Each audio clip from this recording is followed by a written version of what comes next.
ไปรถลาเจ็บปุ่นchạm màn hình không kéo từ sáng lên một tí nhưng mà kéo vừa vừa thôi kéo nhiều bạn ไปลุงทาน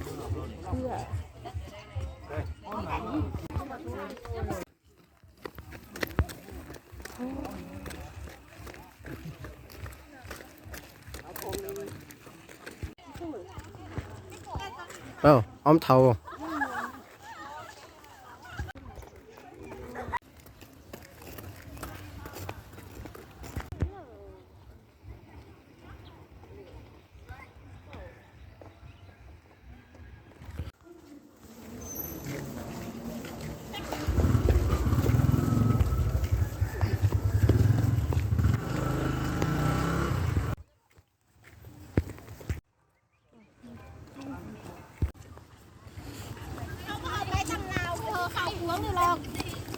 ไม่จอบอก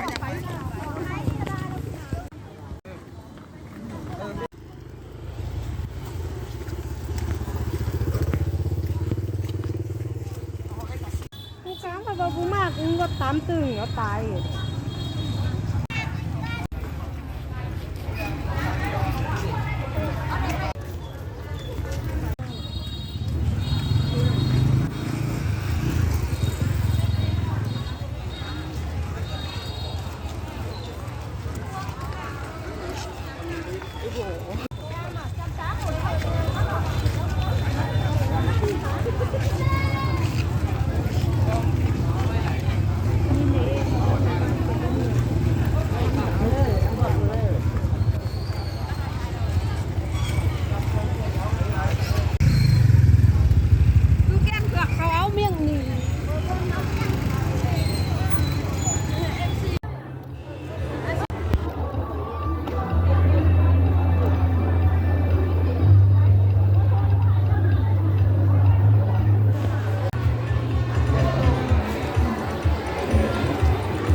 ว้า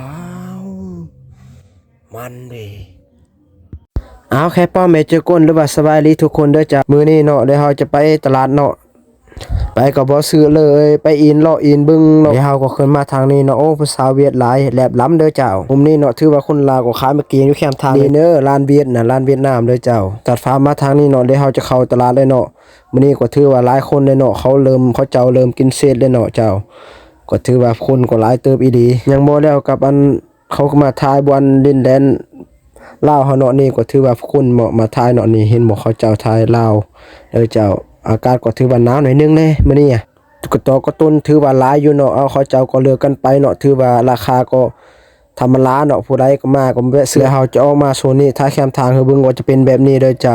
นี่ก็คือร้านลาเด้อเจ้าทุกคนผู้ใดมาก็คือจะเห็นจะเป็นแบบนี้ผู้คนก็กำลัง